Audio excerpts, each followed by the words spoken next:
উঠতে দিতে হবে না, কি করবা? ওই পাড়ার একটু একটু ছাল পাল, ওই হাঁটুর বসে ছাল পাল বিয়ে করে ওই যে গোলামের ছাল শামীম, ও আমার বিয়ের বরযাত্রীর দাওয়াত দিতে আছে। ও শুনলাম যে তুতার ছালের বিয়ে, ও যে শরীফুলের ছালের বিয়ে।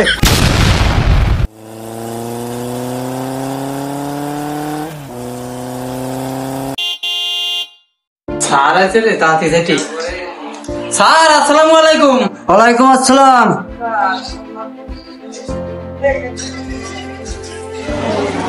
পারভেজ, ফ্যানটা ছুড়ে দাও তো। জি স্যার দিচ্ছি।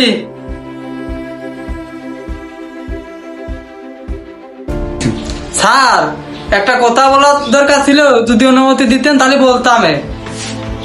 আচ্ছা বলো পারভেজ, কি বলতে চাও বলো। স্যার আপনি তো এত বড় পোস্টে চাকরি করেন, তা আপনার ছেলে মেয়ে তো ভালো স্কুলে পড়ার কথা। পারভেজ, দুঃখের কথা কি বলবো, আসলে আমি এখনো বিয়ে করিনি। কি বলেন স্যার, আপনি এত বড় পোস্টে চাকরি করেন, আমরা বিয়ে করেন নাই? কি বলবো পারভেজ, আসলে বলার কিছু নাই, বলার ভাষা হারিয়ে ফেলেছি। যাই হোক, প্রতিষ্ঠিত হতে যে কিভাবে বয়স চলে গেছে সেদিকে আর খেয়াল ছিল না। আমার বাবার আবদার ঠিকই পূরণ করতে পেরেছি, কিন্তু আমার মনের আকাঙ্ক্ষা আমি কখনোই পূরণ করতে পারিনি। স্যার আমার জানার খুব ইচ্ছা, আপনি একটু বলেন। পারভেজ, তুমি যেহেতু জানতে চাচ্ছ তাহলে শোনো আমার গল্প কাহিনী। ছেলেটার তো বিয়ে, তো সবারই তো দাওয়াত দেয়া হলো, কিন্তু শমশের ভাই তো এখনো দাওয়াত দেয়া হলো না। শমশের ভাই তো দাওয়াত দিতে হবে।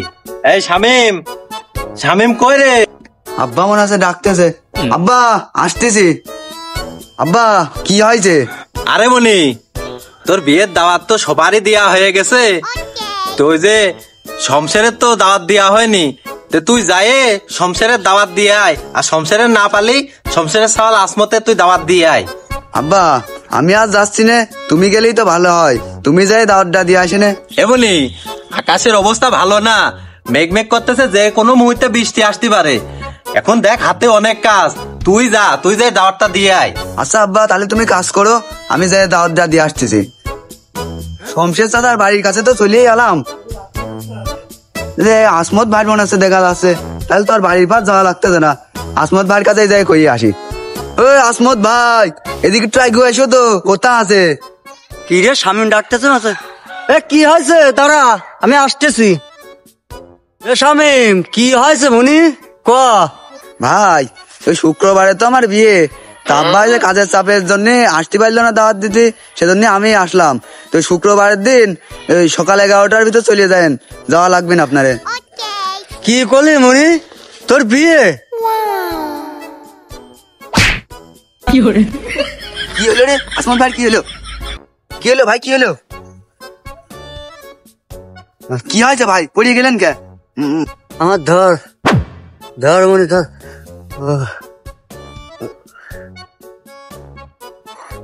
মনি, তুই সেদিন কি হলি, তোর হাফ প্যান্ট পরা দেখলাম। আচ্ছা, আর তোর বিয়ে, আর আমার আব্বার চোখে বাঁধে না। আমি যে আমার ধর ভালো করে ধর, আর আমি যে এত বড় হয়েছি, আমার আব্বার চোখে বাঁধতেছে না।